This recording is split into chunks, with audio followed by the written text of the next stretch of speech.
Assalamualaikum warahmatullahi wabarakatuh. Selamat siang, salam sejahtera untuk kita semua. Pemirsa Jateng Pos TV, berjumpa lagi dengan segmen Sehat Alternatif Jateng Pos TV. Kali ini kita masih bersama dengan Tabib Febri, seorang tabib, seorang herbalis, seorang penyembuh di Semarang. Selamat siang, Bib. Berjumpa lagi dengan Jateng Pos TV Alternatif, Kesehatan Alternatif. Bib, kali ini kita ingin untuk yang kedua kalinya kita ingin membahas tentang gejala COVID ini yang bulan-bulan ini, bulan Juli ini menggila lagi ya, khususnya di Jawa Tengah, di Semarang, di Kudus, Pantura, bahkan di beberapa kabupaten kota di Jawa Tengah ini gejalanya sangat luar biasa ya. Di Kota Semarang itu sudah sekitar 2000-an juga, yang bulan lalu sempat tinggal 100. Ini 2-3 bulan kebelakang ini sampai sekarang sampai 2000 lagi, baik yang positif, kemudian yang OTG maupun yang meninggal. Kemudian di Kudus itu yang paling parah sampai 10.000 lebih ya. Di Indonesia juga datanya juga semakin meningkat luar biasa. Pertanyaan masyarakat itu kan dulu sempat reda ya, Lebaran mereda ya, habis Lebaran mereda dikit, terus setelah Lebaran agak kesini menggila lagi. Ini sebetulnya kenapa? Apa karena betul bahwa masyarakat itu karena karena sudah agak turun lalu longgar, prokesnya longgar, atau karena itu, atau karena mungkin penyebab yang lain? Sebelum kita bicara detail nanti bahwa bagaimana kita bersikap terhadap ini. Baik, jadi memang dari basic awalnya, basic COVID kan reseptor ya, flu, sejenis flu juga. Jadi itu sangat rentan sekali dengan iklim, cuaca yang itu berhubungan dengan radikal bebas atau kemampuan tubuh dalam menghadapi virus-virus atau radikal atau patogen eksternal. Jadi dia pengaruh dari luar yang dimana dia bisa mempengaruhi tubuh. Mungkin di waktu yang lalu kita masuk musim kemarau, sehingga jenis virus dengan reseptor seperti ini maka dia akan terkalahkan dengan suhu panas atau bahasanya kita masuk musim kemarau. Tapi ketika udah mulai 2-3 minggu ada gerhana di situ, ada gerhana qadarullah, dan seketika iklim berubah jadi penghujan. Karena ini sudah hukum alam. Jadi walaupun di musim kemarau tapi ada gerhana, biasanya selama ini yang kami amati dan beberapa informasi di buku kami memang akan berubah iklim karena masalah gravitasi planet ya, bulan seperti itu. Jadi iklim akan berubah. Ya tadi kemarau jadi hujan. Bulan Juli masih hujan, ya, masih seru hujannya. Padahal seharusnya dari tahun-tahun sebelumnya, karena kami juga seorang peternak lebah, jadi kita juga menghitung masalah musim gitu.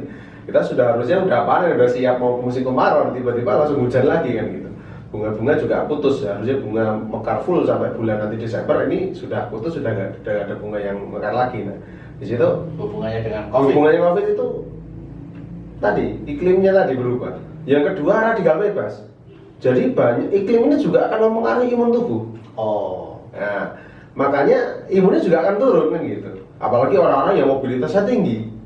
Dan bisa di kalau misalnya nyuwun saya beberapa kali kami temui pasien-pasien COVID yang kami bimbing dalam grup WA yang kami bimbing itu.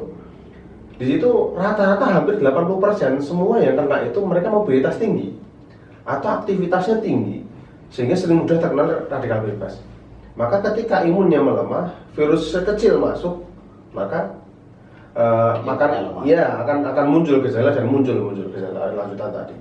Nonsen maksudnya lepas dari itu. Misal contoh nih, kita mungkin imunnya kuat ketika berinteraksi dengan pasien COVID misal seperti itu tanpa kita sadari loh ya. Karena kenyataannya COVID nggak begitu melebar yang banget kan, dulunya nggak seperti itu, baru kali ini aja. Itu kita pada virus masuk, imun kita kuat, itu jadi malah antibodi keluar, herd immunity muncul, terjadi herd immunity atau imunnya aktif, antibodi aktif. Makanya terlepas dari kenyataan tadi, ada orang yang mengalami seperti ini, dia ada gejala 1-2 tapi sembuh, dan ternyata dia sudah ada antibodinya. Beberapa waktu yang lalu ada pasien kami, sebelumnya dia kena COVID, kemudian nggak sampai pengobatan medis, nggak pernah minum obat, terus karena beliau juga seorang tenaga medis di rumah sakit ternama di Semarang, beliau cek antibodi kan, cek antibodi ya. Orangnya standar biasanya 125, 150. Ini sampai 305. Kaget loh, kok antibodi tinggi sekali kan gitu. Nah di situ cek, apakah mungkin ada riwayat COVID? Padahal nggak ada gejala. Maksudnya gejala tapi gejala ringan itu. Nah, dia khawatirnya COVID ya, ternyata benar, ternyata inilah yang dimaksud herd immunity. Dan herd immunity ini lebih bagus daripada vaksin. Orang yang diberi vaksin kemudian dia aktif vaksinnya, sedangkan orang yang kekebalannya muncul dari peristiwa ini akan jadi lebih kuat daripada yang kena vaksin tadi. Nah, ini yang terjadi saat ini, faktornya cuaca, iklim, kemudian ditambah pelemahan sistem metabolik tubuh. Jadi kebanyakan yang aktivitas bersinggungan dengan mobilitas tinggi, saran dari kami tingkatkan kualitas asupan makanannya, lengkapi gizinya agar kualitas imun juga membaik dan mampu bertahan dalam kondisi ini. Ya, jadi seperti mungkin itu juga ditambah dengan kebiasaan masyarakat untuk tetap prokes, mungkin betul, karena waktu itu sudah turun, kemudian juga akhirnya agak longgar, pengaruh juga ya. Pengaruh. Jadi tetap banyak faktor ya, kalau kita mau jujur ya banyak faktor. Tapi selain dari faktor-faktor yang tadi, ada faktor utama yaitu tadi masalah imun. Yang kedua masalah kepanikan. Sebagian orang kalau udah COVID dia seperti sudah divonis mati kan, ini ya bahaya ini. Jadi parno duluan. Makanya kalau bisa ketika ada dinyatakan positif, tenangkan dirinya. Saya harus sembuh. Minimal untuk anak saya, untuk keluarga saya, untuk saudara-saudara saya masih membutuhkan andil saya dalam pengamaliannya di dunia ini. Jangan kemudian terus kita kayak loyo, kayak ngalah, kayak justru malah tervonis. Wah, ini bahaya ini. Nah, seperti itu. Jadi kita semangati diri kita dan kita sebelum menyemangati orang saudara-saudara kita yang lain untuk sadar tentang masalah prokes. Yang kedua, masalah imunitas tubuh kita harus kita perbaiki. Yang ketiga, pelajari ikhtiar-ikhtiar apa yang bisa kita lakukan untuk menghadapi kondisi ini. Nah, seperti ini kan. Oke, Bill. Ini saat ini apapun itu orang itu ya terteror ya. Iya, betul. Terteror. Tetangga yang kemarin tahap dulu itu belum kena, sekarang kena ya. Kemudian masyarakat otomatis juga akan terteror gitu. Nah, seandainya ada tetangga, teman atau kita sendiri mungkin keluarga kalau kena COVID, kira-kira itu apa yang harus kita lakukan gitu? Mandirinya bagaimana, sampai langkah ke rumah sakit itu harusnya sebatas apa gitu? Baik. Untuk masalah seperti ini, jelas kita harus mengedepankan keilmuannya atau ilmiah atau sains atau pengetahuan. Jadi jangan berasumsi atau jangan nyuwun sewu. Jangan kita terus kemudian menghubungkan dengan hal-hal yang misalnya kedukun atau apa jauh gitu. Jadi kita harus kedepankan pengetahuan. Yang pertama, ketika kita divonis COVID atau kita mengaturkan pengecekan dan positif, maka tenangkan diri kita dulu. Yang kedua, sadari ini sakit. Sakitnya dari Allah dan kita bertawakal kepada Allah dengan keilmuan yang kita harus kedepankan. Yang berikutnya adalah memperbaiki kira-kira atau persiapkan ya, kira-kira apa yang harus saya siapkan. Jadi pertama, pelajari dulu gejalanya apa. Pahami dari gejala-gejalanya. Jadi bahasa ini pengobatan secara kuratif atau pengobatan sesuai dengan gejala. Jadi gejalanya apa? Misal kok batuk, pilek, maka usahakan minum yang hangat-hangat. Misalnya air hangat, misalnya mungkin wedang jahe, nah, seperti itu. Madu boleh. Nah, terus misalnya pusing itu biasanya berhubungan dengan pengentalan darah atau darahnya mengalir sehingga atau tensinya naik. Maka air putihnya cukupkan, boleh juga dengan air kelapa muda, boleh juga ditambahin madu juga sebagai bahan dasar imun waktu pembahasan kita tentang masalah imun pembentukan imun keluarga.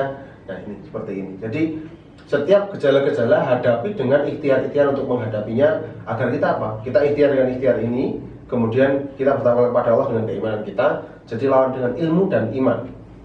Yang berikutnya misalnya badan cekot-cekot. Badan cekot-cekot ini berhubungan dengan masalah sirkulasi di otot. Itu bisa diperbaiki dengan misalnya minum limpang, jahe, serai kunyit, diseduh, air panas, minum. Boleh juga dengan kalau vitamin B12 ya, B12 untuk pegel-pegel bisa. Atau mungkin dengan hal yang lain, direndam kakinya dengan air hangat, kasih garam sama merica. Merica butiran dipecahkan, enzimnya biar keluar agar dia meresap ke tubuh untuk mengatasi tadi. Misalnya kok kedinginan menggigil, nah itu dibalur dengan minyak kayu putih. Pagi dan sore atau sehari 3 kali minyak kayu dibaluri seluruhnya sambil dipijat-pijat. Kalau misalnya anak kita, saudara kita sambil dipijat-pijat. Nah kemudian istirahat cukup. Jadi memang benar-benar bed rest. Ketika tidak ada muncul sampai gejala yang fatal, misal anfal, maksudnya kayak sesak nafas yang luar biasa sampai begitu beratnya, itu sementara diatasi dengan mandiri di rumah, itu insya Allah nanti akan meningkat. Tapi tadi intinya dengan ilmu dan iman, tenang, dan kemudian dengan apa nih, dengan kesadaran serius. Jadi bukan terus, karena kebanyakan yang terjadi ketika dalam proses ini banyak berhayal dan akhirnya takut sendiri dengan hayalan-hayalannya atau terbunuh dengan cara pola pikirnya sendiri. Maka itu yang harus kita lakukan. Hadapi setiap gejala itu dengan ikhtiar sesuai dengan gejala yang tadi. Yang berikutnya, asupannya diperbaiki. Asupan ini berhubungan dengan masalah imun. Minimal buah, sayur, daging harus ada, atau 4 sehat 5 sempurnanya diterapkan. Terus misalnya tentang misalnya punya penyakit bawaan, maka dampingi obat-obat dari penyakit bawaan ini, karena itu bisa berhubungan dengan penyakit bawaan. Contoh misal punya pembengkakan jantung, contoh misal punya diabetes, contoh misal punya hipertensi, maka dampingi dengan obat-obatan yang ada atau persiapkan ini. Jadi ketika nanti terasa ada gejala, langsung minum obat mana yang sesuai, minimal seperti itu. Dan ketika sudah benar-benar anfal, tidak mampu untuk mengikhtiar mandiri, baru ke medis atau ke rumah sakit. Atau bisa juga misal sediakan ventilator di rumah, karena banyak persewaan ventilator. Bisa itu ya? Bisa banyak persewaan. Jadi ventilator tidak harus mutlak dari rumah sakit. Betul. Sebetulnya sewa. Bahkan beli sendiri pun bisa. Ya. Dia kesehatan tuh ada. Kalau nggak salah ya. 2,5 atau 1,9 atau 1,2 iya. bisa. Itu yang tabung kecil. Jadi sebetulnya mandiri dengan ventilator pun sampai mandiri pun bisa ya. Bisa. Oke, karena gini Bib, jadi problemnya juga sudah terteror makin banyak. Kalau sudah parah mau ke rumah sakit, ingatnya itu banyak yang gagal, maaf ya. Betul. Entah bagaimana yang terjadi. Jadi Betul. begitu ke rumah sakit itu, apalagi sudah ventilator, itu image-nya itu kalau sudah ventilator itu malah justru tidak selamat gitu. Dan memang banyak begitu. Dan itu sebetulnya bisa mandiri juga ventilator. Bisa mandiri. Ya.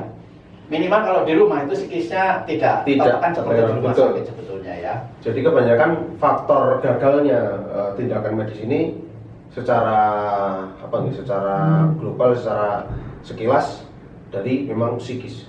Karena apa? Karena ketika enzim kortisol naik atau enzim depresi naik, itu kacau. Maksudnya setiap treatment itu justru bertolak belakang dengan ekspektasi hasilnya.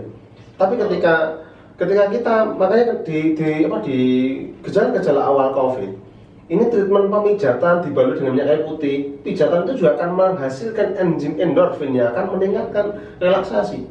Dan dia sejenak lupa dengan penyakitnya dan dia menikmati pijatan itu. Maka disitulah yang harus kita lakukan. Oke, segmen 1, 10 menit sudah kita lewatin, ya terasa ya. Nanti yang berikutnya kita akan bahas tentang treatment apa kalau kita sudah terponis seperti itu ya, supaya kita segera sehat kembali. Pemirsa, segmen 1 kita sudahi, sementara kita break untuk kita beri kesempatan komersial break yang melewati ini.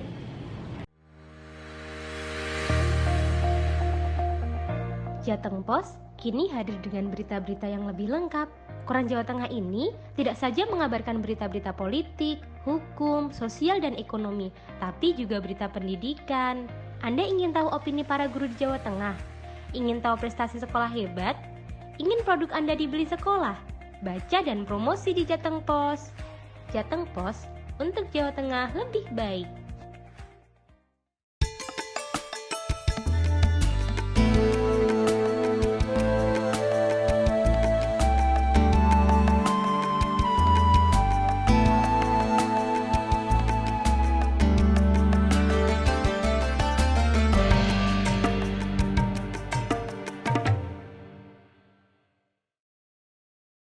Assalamualaikum warahmatullahi wabarakatuh. Selamat siang pemirsa Jateng Pos TV. Untuk segmen sehat alternatif kita lanjutkan. Untuk segmen 2 masih bersama Tabib Febri, seorang tabib, seorang herbalis, seorang penyembuh yang insya Allah selama ini sudah sangat berpengalaman ya Bib ya, untuk menangani berbagai macam pasien, khususnya belakangan ini pasien COVID ya. Bib, faktanya di masyarakat saat ini terus terang aja semua terteror ya, karena datanya naik-naik itu. Kembali lagi kalau kita tiba-tiba ada yang kena atau kita sendiri yang kena, itu kan salah satunya adalah treatmentnya adalah mandiri jika tidak mampu ke rumah sakit gitu ya. Tapi ke rumah sakit ini juga menjadi salah satu kayak semacam hantu buat masyarakat. Karena banyak ke rumah sakit justru maaf tidak selamat, banyak yang gagal ya, terutama setelah ventilator itu. Iya betul. Entah bagaimana gagalnya ini, tidak tahu masyarakat di sana terjadi apa dan segala macam. Ini gimana Bibi fenomena ini sebetulnya? Sebenarnya berharap ya kalau kami dari para penyihat ya berharap nanti pemerintah bisa membentuk tim khusus untuk mengaudit SOP standar operasional prosedur dalam penanggulangan COVID, sehingga di satu sisi masyarakat juga teredukasi minimal di keluarga, karena banyak keluarga yang tulang punggung keluarga kemudian terkena COVID dan sampai meninggal kan seperti itu. Dan itu juga sedih juga bagi kami, bagi saudara-saudara kami yang mengalami hal seperti itu. Minimal ada tim khusus yang mengaudit tentang prosedur penanganan. Yang kedua, kemudian diedukasi keluarganya, karena selama ini benar-benar keluarga tidak diberikan informasi yang jelas tentang meninggalnya. Paling banter paling dapat rekaman kan seperti itu ya.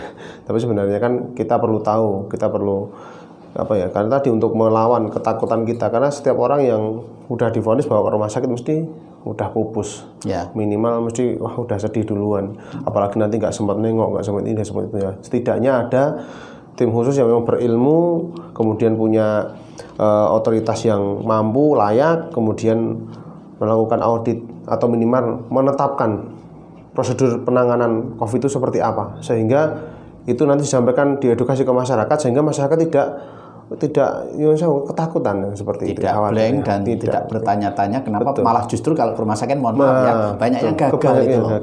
Setelah ventilator itu sudah justru malah banyak yang gagal.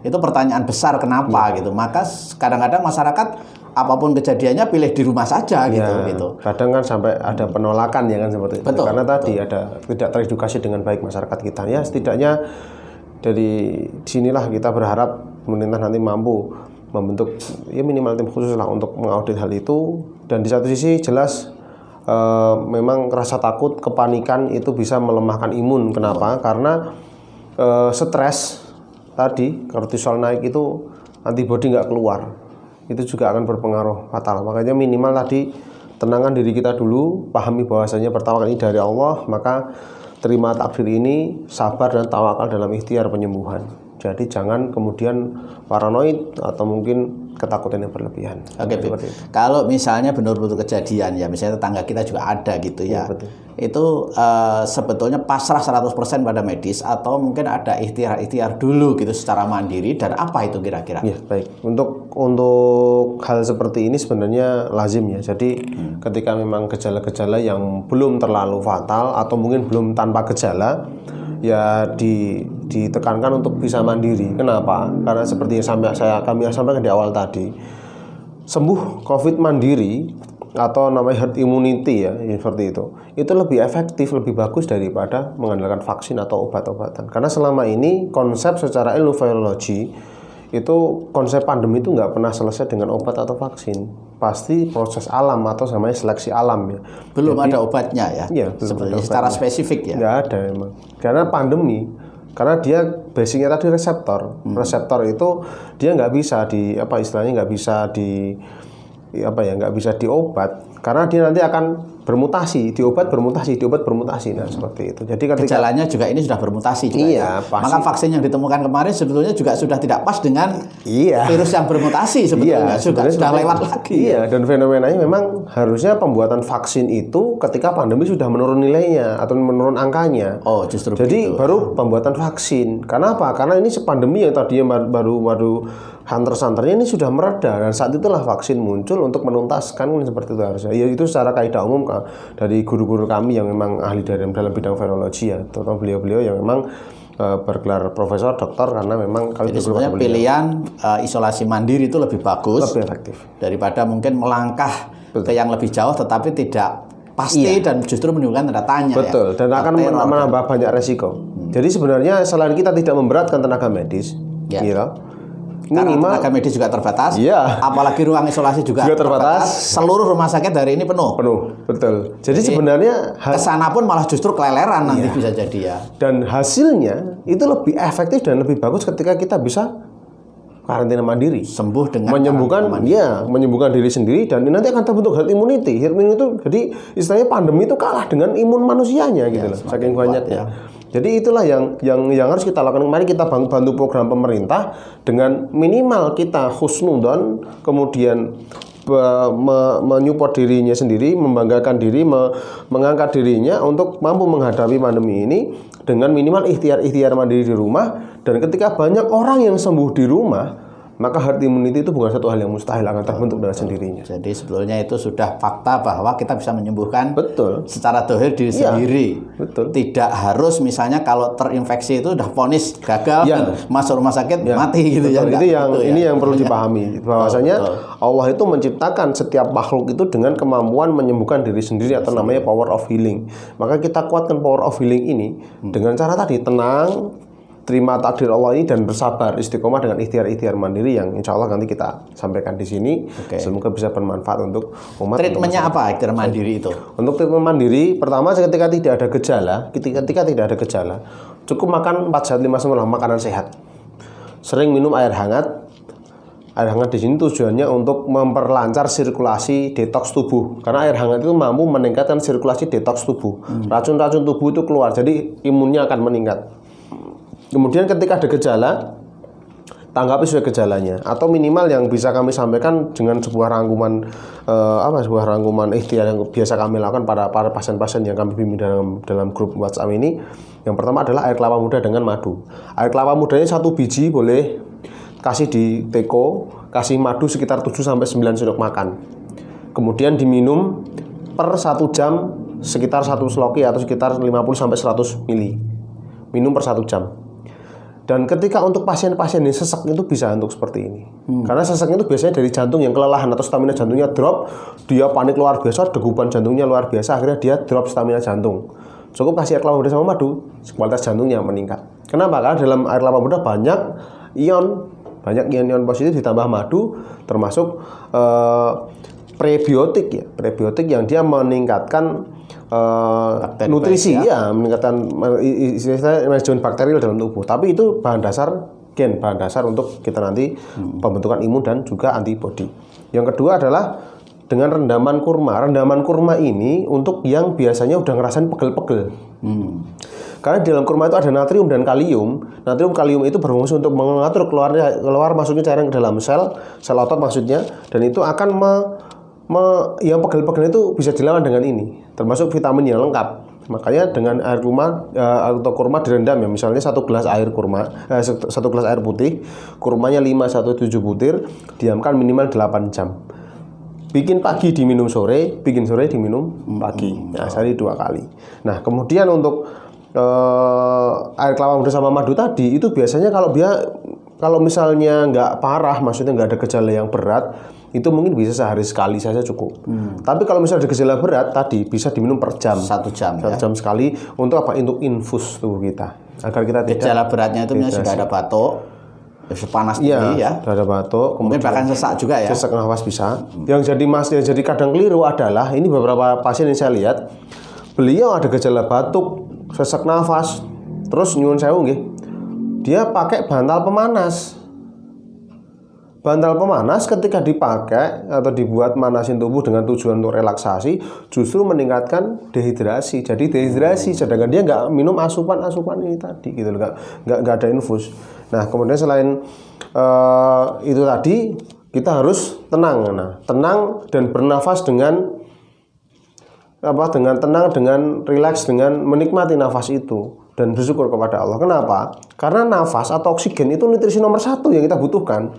Ketika kita panik, penangkapan sel di paru-paru itu nggak maksimal karena keluar masuknya udara hanya cepat sekali. Maka nafas dengan tenang dan rileks. Nah, nikmati nafas dengan rasa syukur, maka insya Allah oksigennya pun akan tertangkap dengan maksimal sehingga saturasi darah ke otak tidak turun.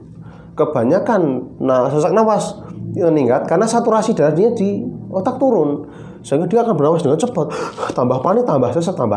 Maka harus tenang, bernafas dengan rileks karena tadi oksigen adalah nutrisi nomor 1 yang kita butuhkan. Nah, kemudian adalah bikin minum. Kalau ini biasanya untuk yang sudah mulai pulih, mulai pulih, sudah melewati masa kritisnya, itu bisa dibikinkan minuman kacang hijau. Nah, jadi kacang hijau direbus dengan jahe, serai, kunyit, jahe, serai, gula Jawa. Nah, kemudian setelah misalnya 1 genggam, masing-masing 1 jari, gulanya secukupnya, direbus, setelah mendidih, baru disaring, diminum hangat. airnya. Nah, ini untuk mempercepat, ini bisa dilakukan 2 kali sehari. Nah, yang sering juga itu direndam kakinya dengan air hangat. Direndam di sini hampir sama dengan minum air hangat, fungsinya untuk memperlancar sirkulasi, detoksifikasi tubuh. Jadi untuk tambah juga untuk relaksasi. Nah, untuk yang kasus-kasus tertentu sampai menggigil sampai banget, itu pakai dibaluri dengan minyak kayu putih sambil dipijat urut-urut. Nah, dia terutama di Itu yang menggigil saja atau yang tidak menggigil juga enggak apa-apa? Sebenarnya yang tidak menggigil pun boleh. Boleh ya. Tapi lebih efektif sekali itu untuk yang menggigil. Biasanya langsung tenang. Ini disarankan nggak bagi mereka yang isolasi mandiri blonyoan minyak kayu putih termasuk dihirup dengan masker? Masker boleh sih, boleh. Tapi kalau saran saya juga nggak boleh berlebihan. Oh. Kenapa? Karena nanti itu kan nyuwun sewu ya. Minyak kayu putih yang dia kemasan sudah bermerek ya, itu kan sudah dicampur dengan beberapa bahan. Dicampur dengan beberapa bahan ini termasuk ada minnya ya. Nah, min di sini kalau terlalu banyak justru malah nggak bagus.